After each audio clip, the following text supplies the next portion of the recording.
نبی علیہ الصلوۃ والسلام کا حسد کے متعلق ارشاد گرامی ہے۔ آپ علیہ الصلوۃ والسلام نے ارشاد فرمایا ایاکم والحسد فإن الحسد یأکل الحسنات کما تأکل النار الحطب۔ آپ نے فرمایا لوگو تم نے اپنے آپ کو حسد سے بچا کے رکھنا ہے، حسد سے تم نے بچنا ہے۔ کیوں؟ فإن الحسد یأکل الحسنات کما تأکل النار الحطب۔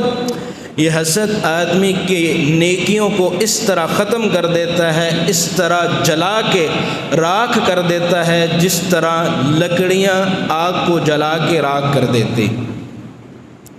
جس طرح آگ لکڑیوں کو کھا جاتی ہے اسی طرح حسد آدمی کی نیکیوں کو کھا جاتا ہے۔ اور حسد ایسی چیز ہے جو انسان کی فطرت کے اندر موجود ہے، اور اہل علم یہ بات ذکر کرتے ہیں کہ دو لوگوں کے سوا ہر بندہ دوسرے سے حسد کر سکتا ہے۔ بھائی بھائی سے حسد کر سکتا ہے، بہن بھائی سے حسد کر سکتی ہے، دوست دوست سے حسد کر سکتا ہے، لیکن دو شخصیات ایسی ہیں کہ ان کے اندر حسد موجود نہیں ہوتا۔ ان میں پہلی شخصیت والدین کی ہے۔ والدین اپنی اولاد سے کبھی بھی حسد نہیں کرتے۔ والدین کی ہمیشہ سے یہ خواہش اور تمنا ہوتی ہے کہ جس مقام پہ ہم نہیں پہنچے ہماری اولاد اس مقام پہ پہنچ جائے، جو ہم نہیں پڑھ سکے، جو ہم سے کمیاں کوتاہیاں ہوئی ہیں ہماری اولاد جو ہے ان کمیاں کوتاہیوں کا شکار نہ ہو، اور ہماری اولاد کو وہ مقام ملے جو مقام اللہ نے ہمیں نہیں دیا۔ تو والدین اپنے بچے کی کامیابی کے لیے، خوشی کے لیے دن رات تگ و دو کرتے ہیں، محنت اور کوشش کرتے ہیں۔ والدین کے دلوں کے اندر اولاد کے متعلق حسد نہیں ہوتا۔ اور دوسری شخصیت وہ استاذ کی ہے۔ استاذ ہمیشہ سے اس چیز کا متمنی ہوتا ہے، خواہش مند ہوتا ہے کہ میرا شاگرد وہاں پہ پہنچ جائے جہاں پہ میں نہیں پہنچ سکا۔ استاد اپنی کرسی پہ اپنی جگہ پہ بیٹھ کے، استاد ایسا درخت ہے، ایسا تناور درخت ہے کہ درخت اپنی جگہ پہ موجود ہوتا ہے اور اس کا جو پھل ہے وہ پوری دنیا اور پورے ملک کے اندر پھیل رہا ہوتا ہے۔ تو استاذ ایسے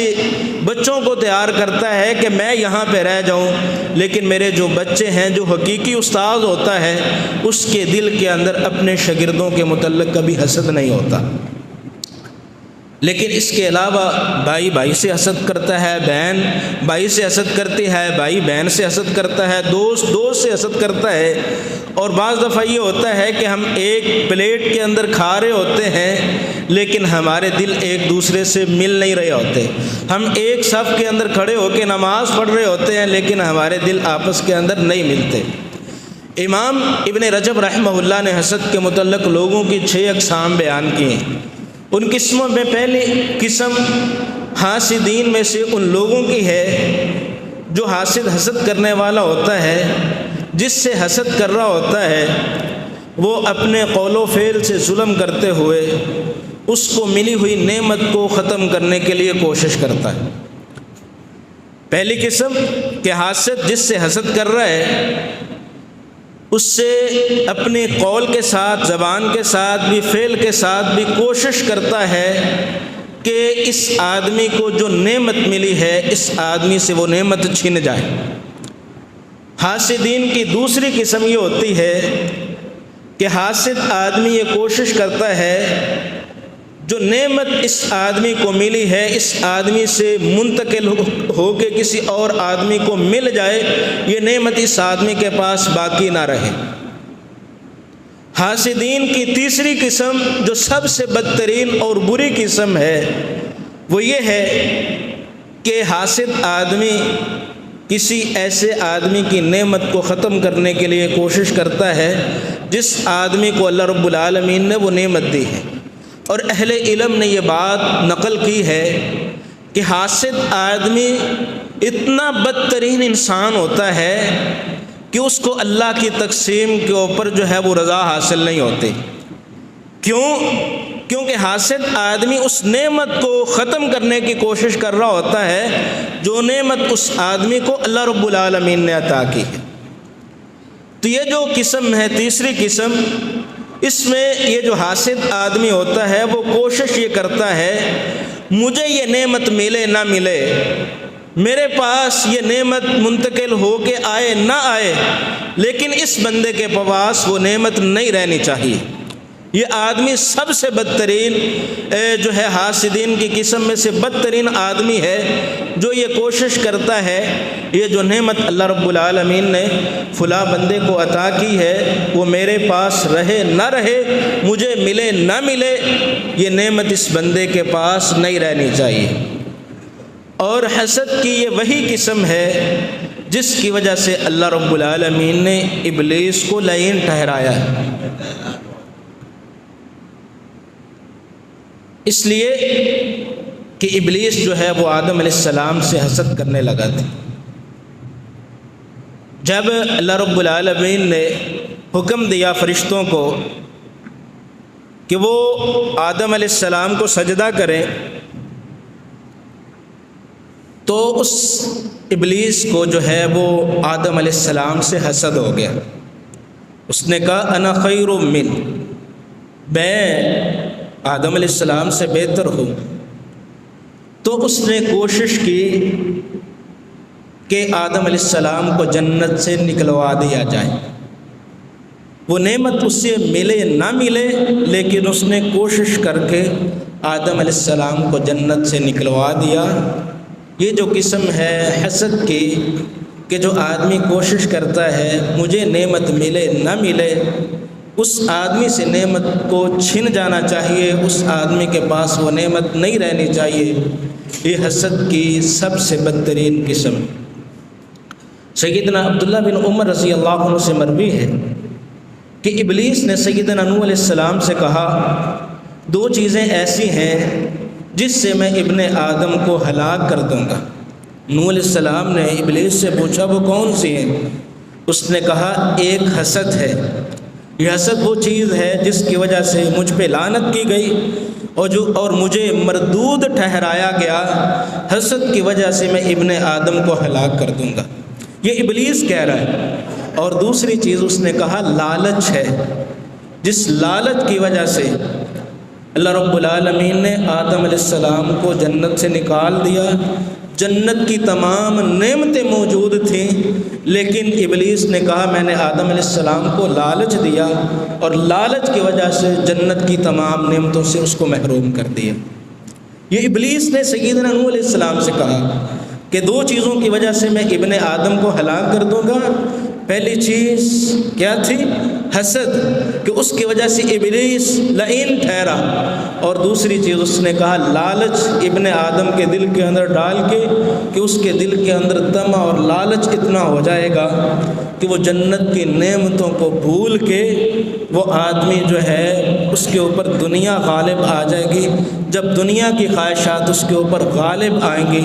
تو وہ آدمی جو ہے وہ ہلاک ہو جائے گا، اللہ رب العالمین سے دور ہو جائے گا۔ حاسدین کی چوتھی قسم جس کو امام ابن رجب رحمہ اللہ نے جامع العلوم والحکم کے اندر بیان کیا ہے کہ بعض لوگ ایسے ہیں جو حسد تو کرتے ہیں لیکن اس کے مطابق عمل نہیں کرتے، اور نہ ہی وہ جس سے حسد کر رہے ہوتے ہیں اس پر اپنے قول و فعل سے ظلم کرتے ہیں۔ ایسے جو لوگ ہیں ان کے متعلق امام حسن بصری رحمہ اللہ فرماتے ہیں ایسے لوگ گنہگار نہیں ہوتے، لیکن ایسے لوگوں کو بھی اہل علم نے دو قسمیں بیان کی ہیں، دو قسمیں ایسے لوگوں کی بھی کی ہیں کہ ایک وہ آدمی ہے جو مجبور ہے، کوشش کرتا ہے کہ میرے دل کے اندر حسد پیدا نہ ہو،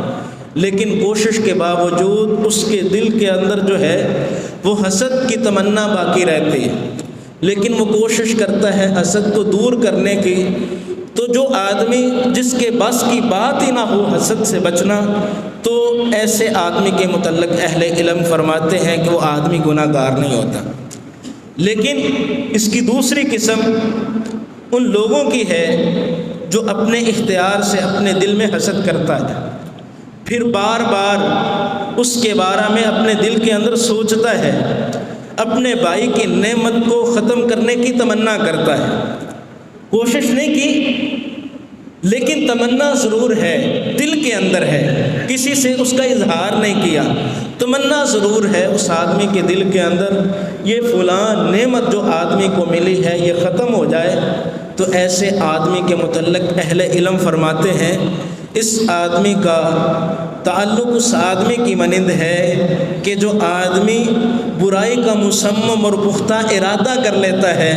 لیکن اس کو برائی کرنے کی جو ہے وہ کوئی سہولت میسر نہیں آتی، اگر سہولت ملے تو فوراً وہ برائی کا ارتکاب کر لے۔ ایسے آدمی کا شمار جو اپنے دل کے اندر حسد کو چھپا کے رکھتا ہے اور اپنے دل کے اندر یہ تمنا کرتا ہے کہ فلاں نعمت جو میرے بھائی کو ملی ہے وہ اس سے چھن جائے، ختم ہو جائے،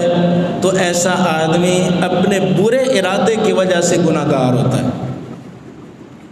پانچویں قسم حاسدین کی یہ ہے کہ حاسد جس سے حسد کر رہا ہے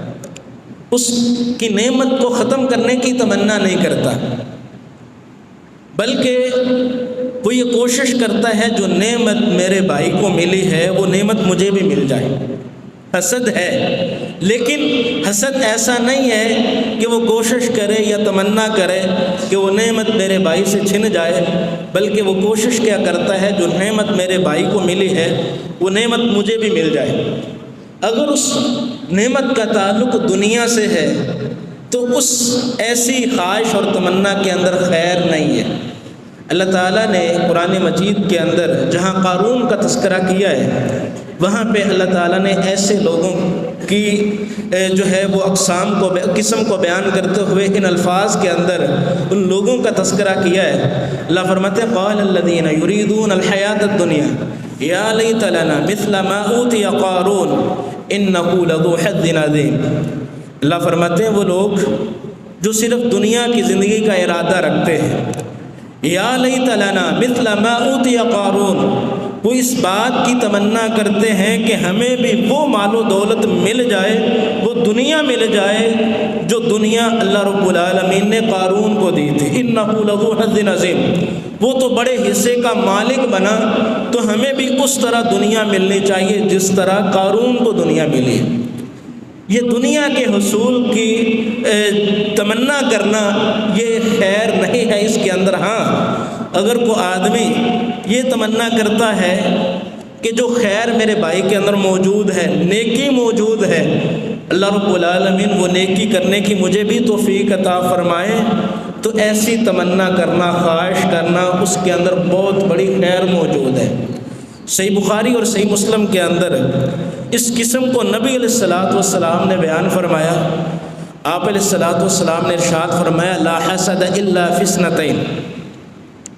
حسد دو چیزوں کے علاوہ کسی اور چیز کے اندر جائز نہیں ہے۔ پہلی چیز کیا ہے؟ آپ نے فرمایا رجل آتاہ اللہ القرآن فہو یقوم بہ آناء اللیل و آناء النہار، کہ آپ نے فرمایا پہلی قسم حسد کی جو جائز ہے، جس کی تمنا کی جا سکتی ہے، ایک آدمی اپنے مسلمان بھائی کو دیکھتا ہے، آتاہ اللہ القرآن، اللہ رب العالمین نے اسے قرآن مجید جیسی دولت عطا فرمائی ہے، فَهُوَ يَقُومُ بِهِ آنَاءَ اللَّيْلِ وَآنَاءَ النَّهَارِ، وہ قرآن مجید کی تلاوت کر کے دن کے وقت بھی، رات کی گھڑیوں کے اندر بھی وہ لمبے لمبے قیام کرتا ہے، لمبی لمبی قرآن مجید کی تلاوتیں کرتا ہے، قرآن مجید کی قرات کرتا ہے۔ تو اس کا مسلمان بھائی یہ تمنا کرتا ہے اللہ یہ جو نعمت قرآن مجید کی تو نے اس بندے کو دی ہے، اے اللہ مجھے بھی یہ نعمت دے دے، جس طرح یہ قرآن مجید کی تلاوت کر رہا ہے، قیام کر رہا ہے، قرآن مجید کی لمبی لمبی قرات کر رہا ہے، اے اللہ اگر تو مجھے نعمت دے دے تو میں بھی اسی طرح قرات کروں گا، لمبی نمازیں پڑھوں گا۔ تو نبی علیہ الصلوۃ والسلام نے فرمایا یہ حسد مذموم نہیں ہے بلکہ اللہ رب العالمین کے ہاں محبوب ہے۔ اور دوسری قسم جس کو نبی علیہ الصلوۃ والسلام نے جائز قرار دیا حسد کی، آپ نے فرمایا رجل آتاہ اللہ مالا فہو ينفقه آناء اللیل وآناء النہار، وہ آدمی جس کو اللہ رب العالمین نے مال دیا ہے، دولت دی ہے، وہ اپنے مال میں سے سخاوت کرتا ہے، دن رات اپنے مال کو خرچ کرتا ہے، تو اس کا مسلمان بھائی دیکھتا ہے یہ جو اللہ کا ولی ہے، سخی آدمی ہے، اللہ نے اس کو اتنی مال و دولت دی ہے، دن رات یہ اپنے مال کو خرچ کرتا رہتا ہے۔ اے اللہ جس طرح تو نے میرے بھائی کو یہ مال دیا ہے، نعمت دی ہے، اے اللہ تو مجھے بھی اس طرح مال عطا فرما جس طرح یہ آدمی تیرے راہ کے اندر خرچ کرتا ہے۔ اے اللہ میں بھی اپنے مال کو تیرے راہ کے اندر خرچ کر کے تیری جو ایسی مخلوق ہے جو لاچار ہے، مجبور ہے، اے اللہ میں اس کی خدمت کرنا چاہتا ہوں۔ تو نبی علیہ الصلوۃ والسلام نے فرمایا یہ حسد بھی مذموم نہیں ہے بلکہ اللہ رب العالمین کے ہاں محبوب ہے۔ اس کو حسد کا نام استعارتاً دیا گیا ہے، اصل میں اس چیز کو رشک کہا جاتا ہے۔ رشک کرنا جائز ہے، حسد کرنا جائز نہیں ہے۔ نیکی کے معاملے میں اگر کوئی آدمی تمنا کرے کہ اے اللہ جو نعمت میرے فلاں بھائی کو ملی ہے، اے اللہ اگر وہ نعمت مجھے بھی مل جائے تو میں بھی اے اللہ جس طرح وہ میرا مسلمان بھائی نیکیاں کما رہا ہے میں بھی اسی طرح نیکیاں کماؤں گا، تو یہ حسد کی قسم جو ہے جائز اور درست ہے، اس کو نبی علیہ الصلوۃ والسلام نے جائز قرار دیا۔ چھٹی اور آخری قسم حسد کی جس کو امام ابن رجب رحمہ اللہ نے ذکر کیا ہے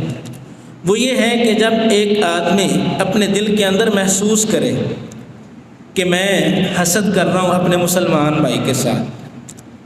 تو وہ مسلمان بھائی اس حسد کو ختم کرنے کی کوشش کرے اور جس کے بارے میں وہ برے خیالات اپنے دل کے اندر سوچ رہا ہے اس کے ساتھ احسان اور نیکی والا معاملہ کرے، اس کے ساتھ نیکی والا معاملہ کر کے اس کے لیے اپنے ہاتھوں کو اٹھائے، اس کے لیے دعا کرے، اس کی اچھی باتوں کو نشر کرے، اپنے دل میں حاسدانہ جذبات کی جگہ اس کے لیے پیار اور محبت کے جذبات کو پیدا کرے، یہ سوچ کر کہ شاید میرا وہ مسلمان بھائی جس کے بارے میں بری سوچ رہا ہوں مجھ سے بہتر ہوگا، افضل ہوگا۔ تو یہ جو قسم ہے کہ جب آدمی کے دل کے اندر حسد کی تمنا آئے وہ آدمی اس حسد کو ختم کرنے کی کوشش کرے اور جس کے بارے میں وہ سوچ رہا ہے اس کے لیے دعا کرے، اس کے لیے خیر کے کلمات بولے اور اس کی اچھی باتوں کو لوگوں کے درمیان نشر کرے اور اپنے حاسدانہ جذبات کو ختم کر کے اپنے مسلمان بھائی کے لیے اپنے دل میں محبت کے جذبات کو پیدا کر لے۔ تو اس قسم کے متعلق اہل علم کہتے ہیں جب آدمی اس درجے پہ فائز ہو جائے یہ درجہ ایمان کا سب سے اعلیٰ اور کامل ترین درجہ ہے کہ ہم اپنے مسلمان بھائی کے بارے میں برے جذبات رکھنے کے بجائے اس کی عدم موجودگی میں اس کے لیے ہاتھ اٹھا دیں، اس کی اچھی باتیں لوگوں کے درمیان نشر کریں، اپنے دل میں اس کے بارے میں حسد رکھنے کے بجائے محبت اور پیار کے جذبات کو اجاگر کر لے۔ جو آدمی یہ کام کر لیتا ہے اہل علم یہ کہتے ہیں کہ وہ آدمی ایمان کے سب سے اعلیٰ درجے کے اوپر فائز ہو جاتا ہے۔ نبی علیہ الصلوۃ والسلام کا ایک ارشاد گرامی ہے، آپ علیہ الصلوۃ والسلام نے ارشاد فرمایا لیس منا من لم یرحم صغیرنا ویوقر کبیرنا، وہ آدمی ہم میں سے نہیں ہے جو چھوٹے پہ رحم نہیں کرتا اور بڑے کی عزت نہیں کرتا۔ اب اس حدیث کے اہل علم نے تشریح اور توضیح کن الفاظ کے اندر کی ہے، جب ہم حدیث کی اس تشریح کو سمجھ لیں، ان الفاظ کو سمجھ لیں، اللہ کی قسم اس کے بعد کبھی بھی ہم اپنے مسلمان بھائی کے متعلق کبھی بھی حسد اور کینہ بغض نہیں رکھیں گے۔ نبی علیہ الصلوۃ والسلام کے ارشاد گرامی کیا ہے، لیس منا من لم یرحم صغیرنا ویوقر کبیرنا،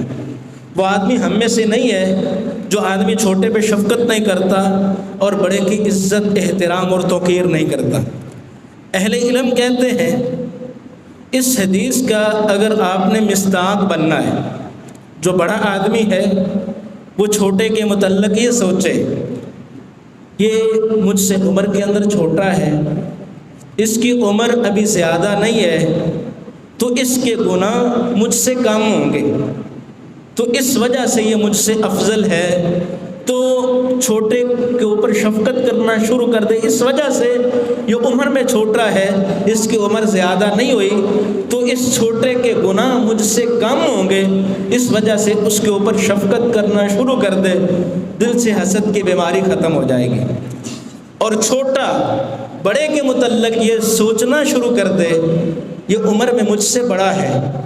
اس بڑے کی نیکیاں مجھ سے زیادہ ہوں گی، تو یہ سوچ کے اس بڑے کا احترام کرنا شروع کر دے، دل سے حسد کی بیماری ختم ہو جائے گی۔ لیکن جب بڑا چھوٹے کو چھوٹا نہیں سمجھتا، چھوٹا بڑے کو بڑا نہیں سمجھتا، تو جو نبی علیہ الصلوۃ والسلام کا ارشاد گرامی ہے لیس منا من لم یرحم صغیرنا ویوقر کبیرنا، تو پھر نبی علیہ الصلوۃ والسلام کی حدیث اس آدمی کے اوپر صادق آتی ہے کہ اس آدمی کا ہمارے طریقے سے کوئی تعلق نہیں ہے جو آدمی چھوٹے پہ شفقت نہیں کرتا اور بڑے کا احترام نہیں کرتا۔ میرے بھائیوں، یہ جو چھٹی قسم اہل علم نے حاسدین کی بیان کی ہے کہ جب کسی مسلمان بھائی کے بارے میں دل کے اندر حسد جو ہے وہ پھوٹنا شروع ہوتا ہے، حسد کے جذبات پیدا شروع ہوتے ہیں، تو آدمی کوشش کرے اور عزم مصمم کر لے کہ اس حسد کو میں نے اپنے دل کے اندر جو ہے وہ جگہ نہیں دینی، بلکہ جس آدمی کے متعلق حسد پیدا ہو رہا ہے اس کے لیے دعا کرنا شروع کر دے، اس کے لیے خیر کے کلمات جو ہے وہ زبان سے جاری کرنا شروع کر دے، لوگوں کے درمیان اس کی اچھائیوں اور نیکیوں کو پھیلانا شروع کر دے، تو یہ آدمی جو ہے وہ ایمان کے سب سے اعلیٰ درجے کے اوپر فائز ہو جاتا ہے۔ اور نبی علیہ الصلوۃ والسلام کا ارشاد گرامی ہے احب للناس ما تحب لنفسک، لوگوں کے لیے وہی چیز پسند کرو جو تم اپنے لیے پسند کرتے ہو۔ ہم یہ پسند کرتے ہیں کہ ہمارے جو عیب ہیں، برائیاں ہیں، گناہ ہیں، لوگوں کے درمیان عام نہ ہوں۔ ہم یہ چاہتے ہیں کہ اللہ ہمارے عیبوں کے اوپر پردے ڈال کے رکھے، تو ہمیں بھی اپنے مسلمان بھائیوں کے بارے میں یہی سوچنا چاہیے کہ ہم نے اپنے مسلمان بھائی کے عیب کے اوپر پردہ ڈالنا ہے، اس کی برائی کو عام نہیں کرنا۔ اور نبی علیہ الصلوۃ والسلام کا ارشاد گرامی ہے من ستر مسلمن ستر اللہ علیہ یوم القیامہ، جو آدمی اپنے مسلمان بھائی کے عیبوں پہ پردہ ڈالتا ہے، اللہ قیامت والے دن اس آدمی کے جتنے گناہ ہوں گے تمام گناہوں پہ پردہ ڈال کے اللہ ایسے آدمی کو جنت کے اندر داخل فرما دے۔